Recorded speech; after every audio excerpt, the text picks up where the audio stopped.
බුදු මිහිඳු මහරහතන් වහන්සේගේ ශ්‍රී ලංකා ගමන සිහි කරනවත් සමග කළුතර උතුර ශ්‍රී වික්‍රෝදාරාම පුරාණ විහාරස්ථානයේ සිට සියලු ලෝකවාසීන්ගේ හිතසුව පිණිස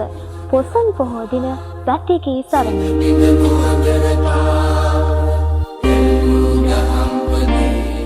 ජූනි 10 පොසොන් පොහෝ දින සවස 7ට සංගීත මෙහෙයවීම ඉන්ද්‍රජිත් ප්‍රියංකරත්න වාද්‍ය වෘන්දය සජීවීව වයිස් රේඩියෝ ඔස්සේ සංවිධාන ශක්තිය කළුතර උතුර තරුණවීර ප්‍රජා මණ්ඩලය මාධ්‍යානුග්‍රහය වයිස් රේඩියෝ එලිකන අප හෙළදී